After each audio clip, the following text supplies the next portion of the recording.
Good evening, and welcome to the Tuesday edition of the Stony Brook Newsbreak. I'm Matthew Catarazzolo. At least 25 airlines have now grounded the 737 MAX 8 planes after the model crashed in Ethiopia, killing all 157 people on board.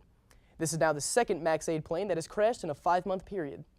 Investigators were able to retrieve the black box, which contains flight data and cockpit voice recorders, but experts are saying the process to analyze data could be a lengthy one. While more airlines continue to take the aircraft out of service, 5 countries, including Britain and Australia, have suspended all use of the plane. Down in Latin America, civilians of Venezuela are still desperate. The country is now in its 6th day of a crippling blackout. Without power, the country's primary hydroelectric power plant failing to supply water to its pumps, leaving Venezuelans to seek water elsewhere. Many have gone to the polluted river in Caracas to fill water bottles. So far, at least 15 people have died as a result of the massive power outage. The Trump administration is working on a proposal to use social media to help identify people who claim Social Security disability benefits without actually being disabled. This follows the Social Security Administration's budget request to Congress last year, where they stated they want to increase the program's integrity and eliminate identity fraud.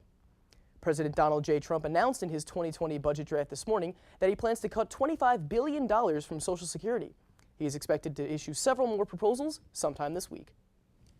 While everyone is gearing up for their spring break vacation, there is still plenty to do on campus. Let's turn it over to Priya Shahi to see what's on this week's calendar. Priya? Thanks, Matthew. Well, Seawolves, we are taking it easy this week, but there are some events that can help you take your mind off midterms and get ready for spring break. Tomorrow, you can head over to the Charles Wang Center for Vibrant Visuals, curated by Yusuf Saeed in his work From Mecca to Sufi Shrines, where he showcases ephemeral objects and devotional art produced for popular consumption in the Islamic world, particularly in South Asia. Then, after your midterms are over, dissolve your mental clutter at Kadampa Meditation Center this Saturday in Port Jefferson from 10 a.m. to 1 p.m. That's all we have for this week's calendar. Enjoy the spring break and be safe, Seawolves. Back to you at the desk. Thanks, Priya. The flu may be a concern this time of year, but America's 7-Eleven has another virus to worry about. A food handler worker has tested positive for hepatitis A and may have exposed other customers to the highly contagious liver infection. Nassau County will be providing free injections of the vaccine and advises those who may have been exposed to be aware of symptoms and consult their health provider. Life for shell fishermen may have just gotten easier on Long Island. Suffolk County is planning to streamline the process of obtaining permits to sell mollusks at events and farmers markets.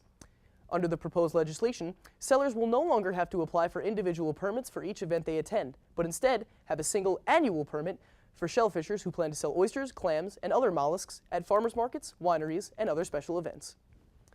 That is all the time we have for today. I'm Matthew Catarazzolo. Join us for tomorrow for more news updates on the Stony Brook Newsbreak.